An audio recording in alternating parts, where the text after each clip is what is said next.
ప్రేమను నిరాకరించాడనే కోపంతో ప్రియుడిపై పగబట్టింది ఓ సాఫ్ట్వేర్ యువతి. తన బాధను కసిగా మార్చుకుంది. యువకుడి పేరుతో బాంబు బెదిరింపు మెయిల్స్ పెట్టింది. స్కూళ్లు కాలేజెస్లో బాంబులు పెట్టినట్లుగా బెదిరింపు మెయిల్స్ పంపింది సాఫ్ట్వేర్ ఇంజనీర్ జోలిల్డా. ఆమె చేసిన పని బయటపడడంతో కటకటాల వెనక్కి వెళ్ళింది.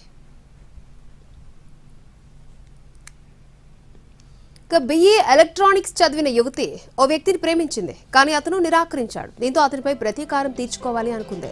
ఆ వ్యక్తి పేరుతో సోషల్ మీడియా అకౌంట్లు క్రియేట్ చేసి గుజరాత్ నుంచి బాంబు బెదిరింపు మెయిల్స్ పెట్టింది. అహ్మదాబాద్లో మోడీ క్రికెట్ స్టేడియంతో పాటు బెంగళూరులోని 6 యూనివర్సిటీల్లో బాంబులు పెట్టినట్లుగా మెయిల్స్ పంపింది. మెయిల్స్ పెట్టిన వారి కోసం గాలించిన అహ్మదాబాద్ పోలీసులు ఆమెను అరెస్ట్ చేశారు. బెంగళూరు కేసులకు సంబంధించి ఆమెను నిన్ననే అదుపులోకి తీసుకున్నారు బెంగళూరు పోలీసులు. ఆమె గుజరాత్ నుంచే బెంగళూరు స్కూళ్లు కాలేజీలకు బాంబు బెదిరింపు మెయిల్స్ పెట్టినట్టు గుర్తించారు. ప్రియుడు పేరుతో బెదిరిస్తే అతన్ని అరెస్ట్ చేస్తారని అనుకుంది. కానీ ఆ ప్లాన్ బెడిసికొట్టి పోలీసులకు అడ్డంగా దొరికింది. బెంగళూరు పోలీసులు ఆమెను క్వశ్చన్ చేశారు. 6 పాఠశాలలకు బెదిరింపు మెయిల్స్ పంపినట్లుగా ఆమె అంగీకరించిందని పోలీసులు తెలిపారు.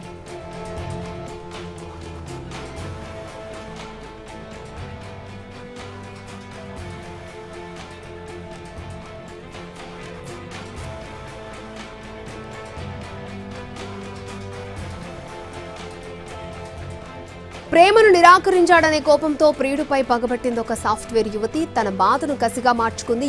యువకుడి పేరుతో బాంబు బెదిరింపు మెయిల్స్ పెట్టింది. స్కూళ్లు కాలేజీలలో బాంబులు పెట్టినట్లుగా బెదిరింపు మెయిల్స్ పంపింది సాఫ్ట్వేర్ ఇంజనీర్ జోలిల్డా. ఆమె చేసిన పని బయటపడడంతో కటకటాల వెనక్కి వెళ్ళింది.